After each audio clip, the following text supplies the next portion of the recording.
Hello everyone. सो कैसे हैं आप लोग? होप सब अच्छे होंगे। सो बेसिकली आज हम लोग एक क्रेडिट कार्ड कंपनी के बारे में बात करने वाले हैं। स्टॉक मार्केट में लिस्टेड है, आपने तो थंबनेल में पढ़ ही लिया होगा।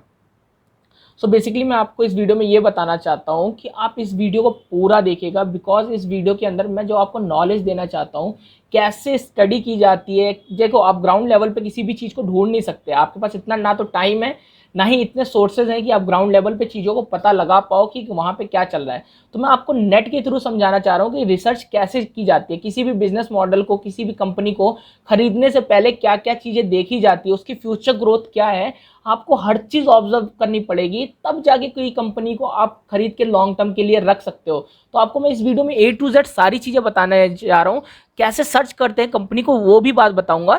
चलिए इस वीडियो में आगे धीरे धीरे बात करेंगे। मेरी आपसे बस इतना ही रिक्वेस्ट है, आप इस वीडियो को पूरा एंड तक देखिएगा। अगर वीडियो नहीं पसंद आई, आपको इससे नहीं कुछ मिला समझ में, प्लीज़ आप वीडियो को डिसलाइक कर दीजिएगा, उसमें कोई गलती नहीं है, ठीक है। पर मैं अपनी पूरी कोशिश कर रहा हूँ आपको एक अच्छे तरीके से समझाने की, ठीक है। क्योंकि आपके पास सोर्सेज, सिर्फ इंटरनेट ही एक आपके पास सोर्स है जिसके थ्रू आप पता लगा सकते हो कि कोई कंपनी फंडामेंटली कैसी है, फ्यूचर ग्रोथ मॉडल कैसा है, बिजनेस मॉडल कैसा है। तो चलिए हम इस वीडियो को स्टार्ट करते हैं, ठीक है। जैसा कि आप देख रहे होगे, हम लोग किस स्टॉक के बारे में बात करने वाले हैं, तो हम लोग SBI card payment services stock के बारे में बात करने वाले हैं। 960 रुपये इसके आज का प्राइस चल रहा है, ठीक है। फ्यूचर में ये कंपनी कैसा परफॉर्म करेगी, हम चलिए पहले उस पर देखते हैं। कंपनी का बिजनेस मॉडल कैसा है, क्रेडिट कार्ड का बिजनेस कैसा है, इंडिया के लिए क्रेडिट कार्ड कितना एफिशिएंट है, हम उसकी बात करने वाले हैं। तो चलिए हम देखते हैं, ओके। तो चलिए हम ब्लूमबर्ग के साइट पे आए हैं। अब यहाँ पे हम देखिए, एक चीज़ दिखाता हूँ मैं, ठीक है। ग्रोइंग स्ट्रॉन्गर, ठीक है। स्ट्रॉन्ग गोइंग मतलब कि एक मजबूती के साथ ये बिजनेस बढ़ रहा है, ठीक है। ये बिजनेस का जो भी ये रेशियो दिए हैं सारे मिलियंस में, मतलब 10 लाख पर मिलियन के हिसाब से आपका ये है। तो अगर आप यहाँ पे फाइनेंशियल ईयर 2004, 2006, 2007, 2008 में देखोगे तो क्रेडिट कार्ड के बिजनेस में ग्रो हुआ था। फिर 2008, 2009 में क्रेडिट कार्ड बिल्कुल तेजी से डाउन हुआ था, क्योंकि उस टाइम की सोच अलग थी इंडिया की। उस टाइम में इंडिया में ये सोचा जाता था कि फ्रॉड हो जाएगा, ये हो जाएगा, वो हो जाएगा। राइट नाउ इस जो थिंकिंग है वो आदमी की बहुत चेंज हो गई है, डिफरेंट हो गई है। क्यों? क्योंकि इतने सारे उन्हें क्रेडिट कार्ड पे ऑफर्स मिल रहे हैं, इसलिए। तो देखिए आप 2014 से देखिए, ठीक है, क्रेडिट कार्ड का बिजनेस ग्रो कर ही रहा है लगातार। अब यहाँ पे ये देखोगे आप 5.5, तो ये मैं बता दूं ये सिर्फ हाफ क्वार्टर का है। अगर इसमें हाफ ईयर का है, ठीक है। अगर इसके अंदर फुल ईयर मिला दिया जाए तो ये भी 11% के हिसाब से चला जाएगा। तो मतलब क्रेडिट कार्ड का बिजनेस धीरे धीरे धीरे धीरे ग्रो कर रहा है। अब आगे हम देखते हैं कि ये बिजनेस इंडिया के लिए कैसा है, ठीक है। तो ये देखिए, आपको मैं दिखाता हूँ रिसर्च कैसे की जाती है, वो इंपॉर्टेंट रहता है, उसके बेसिस पे हम सेलेक्ट करते हैं। तो अगर आप यहाँ पे क्रेडिट कार्ड का वो देखोगे इंडिया के लिए, ठीक है, पर कैपिटा, ठीक है। पर कैपिटा मतलब कि इंडिया की जो पॉपुलेशन है उसके हिसाब से क्रेडिट कार्ड का पेनिट्रेशन कितना है इंडिया में। तो आप इंडिया का पेनिट्रेशन देखिए, सिर्फ और सिर्फ 3% का पेनिट्रेशन इंडिया में, मतलब 3% लोग ही, करोड़ 130 करोड़ में सिर्फ 3% लोग ही क्रेडिट कार्ड यूज करते हैं। तो फ्यूचर अपॉर्चुनिटी आप देख रहे हो कितनी है। वही चीज अगर आप अमेरिका में देखोगे 320% का है, साउथ कोरिया में देखोगे 183% का है, ब्राजील में 73, चाइना में 42, इंडोनेशिया में तक 7% का है, हमारे यहाँ सिर्फ और सिर्फ 3% का है। तो यहाँ से इसका बिजनेस समझ रहे हो कहाँ से कहाँ तक जा सकता है, ठीक है। हमें नहीं मालूम कि ये बिजनेस 320 पहुंचेगा, 183% पहुंचेगा। अगर ये बिजनेस यहाँ से 10 साल बाद 40% भी पहुंच गया तो यहाँ से सोचो, कम से कम कुछ नहीं तो 14 से 15 गुना बिजनेस बढ़ जाएगा। तो आप सोचो शेयर प्राइस जो स्टॉक की कंपनी लिस्टेड है उनका बिजनेस कितनी तेजी से बढ़ेगा। सो चलिए हम आगे देखते हैं कि कैसे होता है, आगे क्या करती है कंपनियां, ठीक है। चलिए हम लोग कंपनी का देखते हैं। जीडीपी के अकॉर्डिंग क्रेडिट कार्ड पे कि इंडिया खर्च कितना होता है। तो इंडिया क्रेडिट कार्ड 3% ही यूज़ करती है अपने पॉपुलेशन के अकॉर्डिंग। तो उनका अगर आप जीडीपी पे खर्चा देखोगे तो वो भी 3% का होता है, ठीक है। इंडोनेशिया 2% करती है, ठीक है। ब्राज़ील 12%, ठीक है। यहाँ पे सिंगापुर जो है 12%, यूएसए 17%, एंड आपका साउथ कोरिया 37% पर जीडीपी के अकॉर्डिंग क्रेडिट कार्ड से उनका खर्चा होता है। तो आप सोचिए ना, जब इंडिया की क्रेडिट कार्ड की वो प्रेजेंस बढ़ेगी, मतलब कि ज़्यादा क्रेडिट कार्ड लोग यूज़ करने लगेंगे। क्यों नहीं करेंगे? क्योंकि क्रेडिट कार्ड पे ऑफर्स इतने सारे आ रहे हैं। अगर आपको मान लीजिए 20,000 का फ़ोन लेना है, आपको 5,000 उस पर ऑफ मिल गया, तो आप क्या वो ऑफर छोड़ दोगे?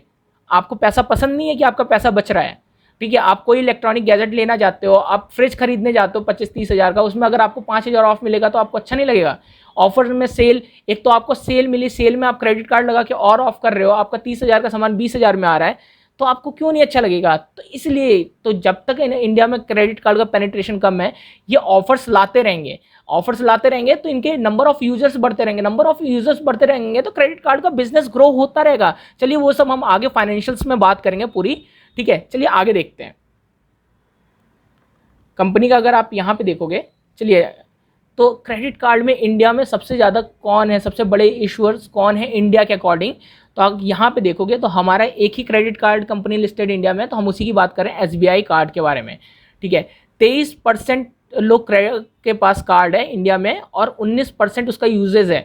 मतलब कि कंपनी का जो 23% कार्ड है, 100% में 23% सिर्फ SBI कार्ड का मार्केट। क्यों? क्योंकि स्ट्रॉन्ग पेडिग्री है, एक ट्रस्टेबल ब्रांच है। मतलब कि SBI ऐसा नहीं है कि कोई फ्रॉड करके निकल जाएगी, बहुत बड़ी, सबसे बड़ी इंडिया की बैंक SBI है, तो उसका क्रेडिट कार्ड है। इसीलिए यहाँ पे सबसे ज़्यादा क्रेडिट कार्ड के जो है मतलब अमाउंट है SBI कार्ड का ही है, ठीक है। और उसमें भी आप देखो 19% लोग क्रेडिट कार्ड यूज़ करते हैं। और आप अगर railway station, airport, malls check करोगे तो इनके एजेंट हर जगह रहते हैं ये चीज़। तो ये अपने बिजनेस को इतने ड्रास्टिकली तरीके से इंप्रूव कर रहे हैं कि आप सोच नहीं सकते, ठीक है। चलिए हम आगे देखते हैं क्रेडिट कार्ड के और चीज़ों को, ठीक है। तो जैसे कि हम अमेजोन की साइट पे आ गए और मैंने आपको क्या बताया था कि ये ऑफर दे रहे हैं। ये देखिए, कोई भी आप सामान लेंगे 10% to 15% आपको कैशबैक मिलेगा, ठीक है।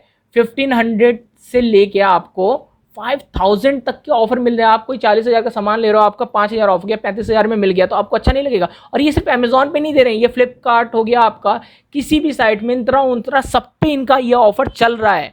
तो सोच रहे हो मतलब कि यहाँ पे भी ऑफर। अब सिंपल सी बात है, आपने फ़ोन लिया 40,000 का, आपको मिल गया 35,000 का, आप अपने दोस्त को नहीं बताओगे भाई क्रेडिट कार्ड से मैंने 5,000 रुपये ऑफ कर दिया, तो उसने फिर आप उसके बारे में समझाओगे भाई इसका इतना इतना बेनिफिट है। तो आप खुद ही इन कार्डों का बिजनेस का प्रमोशन कर रहे हो, ठीक है। तो आप खुद ही इनकी इनकम जनरेशन बढ़ा रहे हो।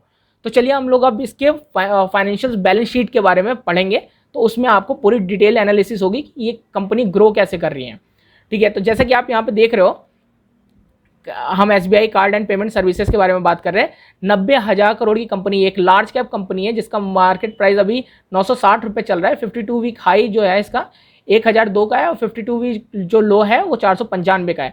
80 के पी पे चल रही है, तो महंगी चल रही है। बट द थिंग इज कि अभी मोनोपोली है इसलिए महंगी चल रही है, और फ्यूचर ग्रोथ है इसलिए लोग देख रहे हैं महंगी चल रही है। सिंपल सी बात है, इसकी प्रॉफिटेबिलिटी जहाँ जहाँ बढ़ेगी, मतलब कि इसका EPS बढ़ जाएगा। जहाँ EPS बढ़ेगा पी ऑटोमेटिकली नीचे हो जाएगा, क्योंकि प्राइस अपॉन EPS ही होता है। तो जहाँ EPS ग्रो करेगा पी अपने आप एडजस्ट हो जाएगा।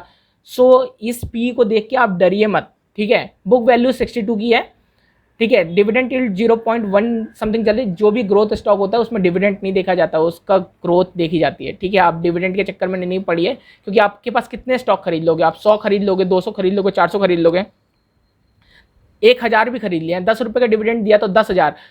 सिर्फ आप एक साल में 10,000 कमाने के लिए आप 1-1.5 लाख रुपये डालोगे? नहीं ना, ऐसा नहीं ना। तो हमें ग्रोथ चाहिए, हमें पैसा चाहिए, हमें कंपनी जब ग्रो करें तो हमारा अमाउंट डबल होना चाहिए। आप उस पर फोकस करिए अभी, ठीक है। ROC कंपनी का देखिए 15.2 है। ROE जो रिटर्न ऑन इक्विटी है 27.9 है। अगर ये 22 भी होती तो बहुत बड़ी बात होती है, 27.9 तो बहुत ही अच्छी बात है। फेस वैल्यू 10 है, तो मतलब कंपनी जब ज़्यादा प्राइस हो जाएगा तो कंपनी को या तो स्प्लिट कर देंगे या तो कंपनी के साथ बोनस दे देंगे, तो आपको इसका प्रॉफिटेबिलिटी मिलेगी। चलिए हम आगे देखते हैं कंपनी के क्वार्टरली नहीं हम देखेंगे, हम कंपनी के एनुअल रिजल्ट पे देखेंगे, ठीक है। कंपनी एनुअली कैसा परफॉर्म कर रही है, ठीक है। तो आप यहाँ पे देखिए कंपनी का रेवेन्यू जो है, यहाँ पे कंपनी का रेवेन्यू अब ये देखिए 2014 में 14, 15 में 18, फिर 23, 16 में 3,347, फिर 5,000, 7,000, 9,000, और अभी 2 क्वार्टर के रेवेन्यू बाकी हैं और ये 9,478 चल रहा है। मतलब कंपनी का रेवेन्यू लगातार ग्रो कर रहा है, ठीक है। कंपनी का फाइनेंसिंग मार्जिन देखते हैं ग्रो कर रहा है कि नहीं। 15, 10, 14, 14, 15, 16, 15, और यहाँ पे अभी 14 है और अभी 2 क्वार्टर के रिजल्ट बाकी हैं, तो मतलब वो ऐड होते ही यहाँ पे ये 16 हो जाएगा। मतलब कि ऑपरेटिंग जो प्रॉफिट मार्जिन है वो भी कंपनी का ग्रो कर रहा है। कंपनी की प्रॉफिटेबिलिटी देखते हैं, कंपनी का प्रॉफिट ग्रो कर रहा है कि नहीं कर रहा है। तो अगर आप यहाँ पे देखोगे 293 करोड़ का प्रॉफिट था 2014 में, फिर 2015 में थोड़ा सा कम हुआ, 2016 में थोड़ा सा कम हुआ, 2017 से देखिए 373 करोड़, 601 करोड़, 865 करोड़, 1245 करोड़, अभी 2 क्वार्टर का प्रॉफिट बाकी और 1118 करोड़ कंपनी का प्रॉफिट चल रहा है। मतलब देख रहे हो कंपनी का प्रॉफिटेबिलिटी कैसे ग्रो हो रही है। सो यही चीज़ मैं समझा रहा था आपको कि अगर आपको ऑफर मिलेगा तो आप दूसरों को भी तो कहोगे ना कि भाई मैंने इस क्रेडिट कार्ड से लिया है, ठीक है, मुझे 5,000 ऑफ मिला है, तू भी कर ले। कोई 5 मिनट का स्टेप होता है, 5 मिनट के स्टेप में आपको क्रेडिट कार्ड इशू हो जाता है। तो इस तरह इनके बिजनेस ड्रास्टिकली तरीके से, बहुत अच्छे तरीके से बढ़ रहे हैं, ठीक है। चलिए हम आगे देखते हैं कंपनी आगे कैसा परफॉर्म कर रही है। बैलेंस शीट कंपनी के आते हैं। तो कंपनी का अगर आप बैलेंस शीट देखोगे तो कंपनी के इक्विटी डायलूशन हुआ है, थोड़ा बहुत हुआ है, 939 से 940 हुआ है, ठीक है। कंपनी के पास रिजर्व देखिए आप, कंपनी का reserve 370, 674, 1578 crore, 2700 crore, 4400 crore, near about 5000 crore. Company का रिजर्व बढ़ रहा है, मतलब कंपनी प्रॉफिट कर रही है तभी तो रिजर्व में रख रही है ना। तो कंपनी का यहाँ पर रिजर्व बढ़ रहा है। कंपनी के पास बोरिंग, तो जाहिर सी बात है फाइनेंसिंग कंपनी है, तो मैंने कहा है कि फाइनेंस कंपनियों में बोरिंग कंसीडर नहीं किया जा सकता है, मतलब जितना लोन उठाती है उतना ही बांटती है ना, इसीलिए जितनी बड़ी होती जाएगी बोरिंग उतनी ज़्यादा होती जाएगी फाइनेंसिंग में। क्यों? क्योंकि जितना ज़्यादा लोन उठाएगी उतना ज़्यादा बांटेगी, उतना ज़्यादा इंटरेस्ट आएगा उन्हें, ठीक है। तो इसमें वो नहीं देखा जाता है। एसेट थोड़ा सा गिरा है यहाँ पे, पर वो भी कंपनी 20,000 से डायरेक्ट 25 आई थी, थोड़ा सा गिरा है, वो भी रिकवर कर लेगी। पेंडेमिक आया था तो थोड़ा बहुत प्रोविजनिंग इन सब चक्करों में थोड़ा एसेट का इधर उधर होता है। चलिए हम आगे बात करते हैं कंपनी के कैश फ्लो के बारे में। तो कंपनी का कैश फ्लो यहाँ पे पॉजिटिव से निगेटिव हुआ है, आप देख सकते हो यहाँ पे, क्योंकि यहाँ पे ये देखिए फाइनेंसिंग कंपनी ने इतना ज़्यादा कर दी होगी कि इनका कैश फ्लो निगेटिव हो गया। देखिए कैश फ्लो निगेटिव का मतलब ये नहीं होता कि कैश फ्लो निगेटिव हो गया तो कंपनी खराब होगी। कैश फ्लो निगेटिव होने के बहुत सारे रीजंस होते हैं। या तो कंपनी बहुत ज़्यादा फाइनेंसिंग एक्सपेंडिचर, वो जो कहते हैं ना उसे कि अपनी कंपनी का ग्रोथ करना, कैपेक्स करना, ठीक है। कैपेक्स साइकिल में जब कंपनी रहती है ना तो भी फाइनेंसिंग बहुत ज़्यादा होती है, तो उसकी वजह से भी कैश फ्लो निगेटिव हो जाता है। कैश फ्लो निगेटिव मतलब कंपनी खराब नहीं होती, ये चीज़ है आपके दिमाग में तो बिल्कुल हटा दीजिए, ठीक है। कंपनी का अगर आप ROE देखोगे तो 28 का कंपनी का ROE है, मैंने बताया 28 का ROE कंपनी का बहुत अच्छा है, ठीक है। अब चलिए हम आगे देखते हैं कंपनी के शेयर होल्डिंग पैटर्न में। तो अगर आप यहाँ पे शेयर होल्डिंग पैटर्न में कंपनी का देखोगे तो प्रमोटर के पास नियर अबाउट 70% की होल्डिंग है, FIs के पास 6% की होल्डिंग है, जो कि 4% से बढ़ के 6% की होल्डिंग हुई है।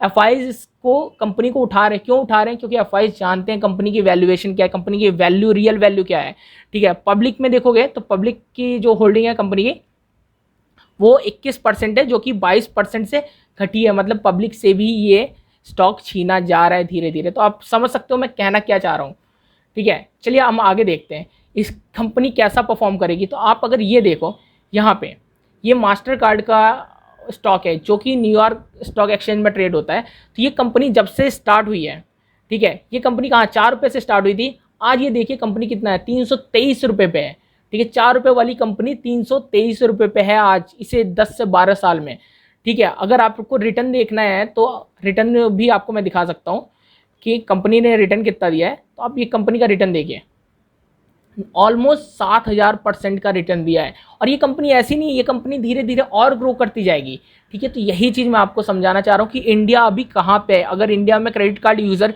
20 से 22% भी हुआ तो ये SBI कार्ड का स्टॉक कहाँ से कहाँ पहुँच जाएगा, जरा सोचिए इस बारे में। इसीलिए मैं कह रहा हूँ कि स्टडी करने का पैटर्न सीखिए आप लोग। फंडामेंटल स्टडी अलग चीज़ होती है, बिजनेस मॉडल स्टडी अलग चीज़ होती है, उन दोनों पे काम करना है आपको।